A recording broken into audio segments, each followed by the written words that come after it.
Saludos amigos. Estos son los vaqueros más famosos del viejo oeste, de los que se han inspirado miles de películas. Hay mucho que hablar de su biografía, pero para no alargar tanto el video solo les contaremos quiénes fueron. Clay Allison. Crazy Clay, el loco Clay era llamado aún desde su adolescencia. Ya era todo un personaje en su Texas natal, vaquero y cuatrero de gatillo fácil y con varias órdenes de búsqueda y captura que nadie se atrevía a ejecutar. Se cargó a 2 Rangers de sendos escopetazos solo porque le intimidaron a dejar de gritar en un salón de juego. Todo el mundo, incluso sus compañeros, le tenía por psicópata. Participó en el famoso asalto a Lawrence de 1863, donde se dijo que ejecutó personalmente a más de 20 fanáticos comandos abolicionistas. Al concluir la contienda, huyó a su tierra natal y vagó sin rumbo fijo trabajando como vaquero. Pero siempre le echaban porque terminaba matando a alguien, cuando se enteraba de que en tal o cual sitio había un gatillero que presumía de habilidad con el revólver. Allí acudía él con su inseparable Colt del 38 y su botella de whisky añejo a retar la figura en cuestión y ser aclamado como vencedor cual justa medieval. Acabó matando a un comisario y, perseguido por los Rangers, quien ya le habían identificado y ansiaban venganza, se refugió con los apaches tras casarse con una india. Se dice que le encontraron muerto por causas naturales rodeado de botellas de alcohol. John Ford dijo que fue el mayor bastardo del lejano oeste. Se calcula que mató a unas 50 personas, sin contar la guerra. Joaquín Murrieta, mexicano de familia noble, de su leyenda proviene la mítica e idealizada figura de El Zorro. Tras la invasión de Estados Unidos de México en 1846 y la anexión de su California natal a los Estados Unidos, se hizo bandolero y asaltante de haciendas, diligencias y bancos pequeños. Se decía de él que solo atacaba a los gringos anglosajones y a los ricos vendidos, y eso le proporcionó el favor del pueblo llano que le adoraba y escondía como si fuese un moderno Robin Hood. En realidad, Murrieta era un sanguinario asesino que dispara a cualquiera que tuviese dinero para robarle, y como los yanquis eran los potentados, pues ellos solían resultar sus víctimas. Remataba a las indefensas personas que atracaba sin necesidad, por pura diversión. Abatió a varios soldados de caballería e intentó huir a México, pero le cortaron el paso en Río Grande y le destrozaron con tantos balazos que su cuerpo quedó irreconocible. John Wesley Hardin. Se le considera el récord más letal del Far West, pues se le atribuyen 58 muertes, entre ellas 4 sheriffs marshals, entre los cuales se cuenta el conocido Bud Masterson, hazaña que le hizo famoso en todo el oeste. Forajido sin tapujos, siempre actuaba solo, bien asaltando bancos o pequeños ferrocarriles.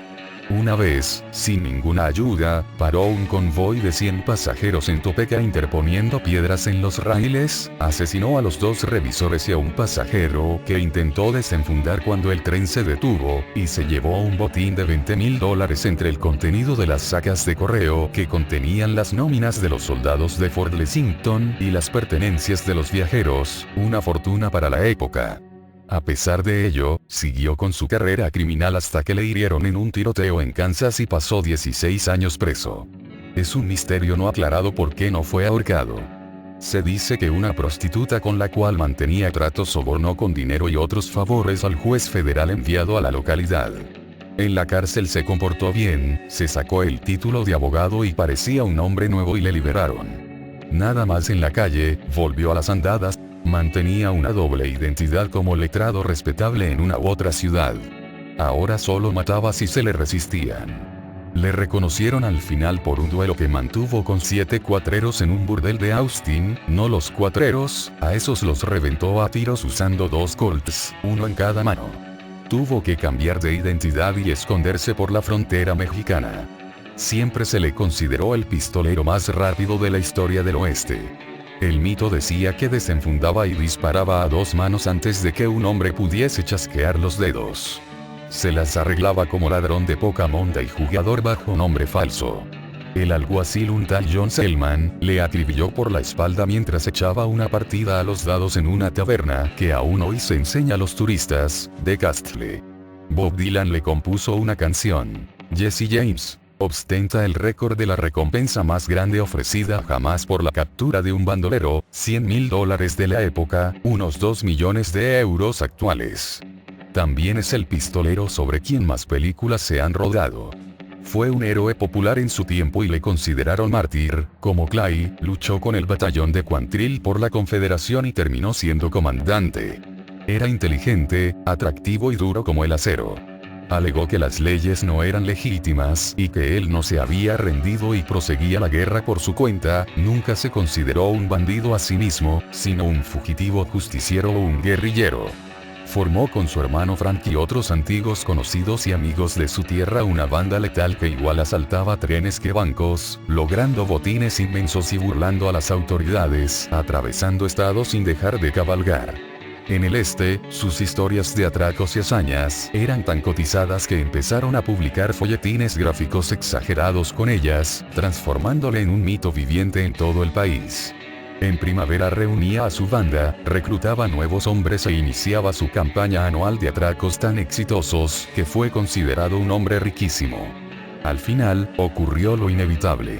Por pura estadística, durante el asalto a un banco de mineros en Nordlenain, les hizo frente a tiros y, tras un frenético enfrentamiento en el que murieron 34 lugareños y 7 atracadores, Jesse, malherido y su hermano Frank, también herido, escaparon de milagro sin botín. A partir de ahí se les buscó sin tregua por todo el oeste ofreciendo fantásticas recompensas. Pero fue un chaval de 20 años, el cobarde Robert Ford, como pasó a la historia por siempre, quien le asesinó de un balazo en la nuca mientras colgaba un cuadro en una casita que era su escondite en las rocosas. El chico era un admirador suyo y acababa de ser reclutado por otro secuaz de Jesse mientras este se reponía de las heridas, pero resultó ser más admirador de la recompensa. Que gozó poco tiempo, pues Frank le encontró y le mató salvajemente en un campamento 3 años después. William H. Bonney, alias Billy el Niño. Quizás el más conocido pistolero si hiciésemos una encuesta, y enormemente popular también en su época. En el este, las novelitas gráficas con sus aventuras, ficticias la mayoría, batieron récords de difusión y contribuyeron a crear una falaz memoria de quien fue un temible asesino y ladrón, pero pasó por héroe audaz, desde que mató con 15 años a 2 hombres cerca de su casa antes de huir rumbo a la nada. Robaba al por menor en comercios y pueblos, adquiriendo una enorme destreza con el Colt cuando fue enrolado por uno de los bandos enfrentados en la guerra del condado de Lincoln, una sangrienta pugna entre terratenientes ganaderos y agricultores en Nuevo México que trajo toneladas de plomo y cientos de víctimas. Miri se destacó enseguida como líder natural de una banda al servicio del bando rural y personalmente abatió a más de una decena de hombres, incluido un marshal sheriff y un comisario de territorio en Santa Fe. Espectacular fue su huida de la prisión estatal mientras esperaba el ahorcamiento, matando a 2 guardias. Terminada la pugna, el gobernador indultó a todos los implicados, por lo cual, William tenía la oportunidad de empezar de cero. Contaba 20 años apenas y poseía un aspecto engañosamente inofensivo. Pero había encontrado su vocación.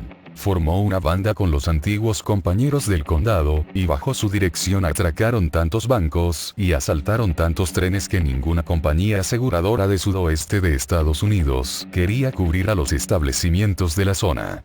Su máximo botín fue de $62.000, el presupuesto anual de toda Nueva York en esos días. Ante la alarma pública, se enviaron efectivos militares, pero William se movía en las montañas de Arizona como pez en el agua. Nunca nadie reunió tantas órdenes de búsqueda y captura en tan poco tiempo como él. La presión militar fue reduciendo sus actividades y diezmando a los miembros de su banda.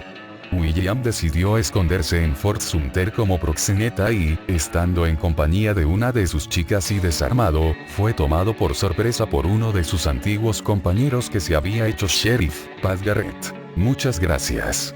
Dios los bendiga.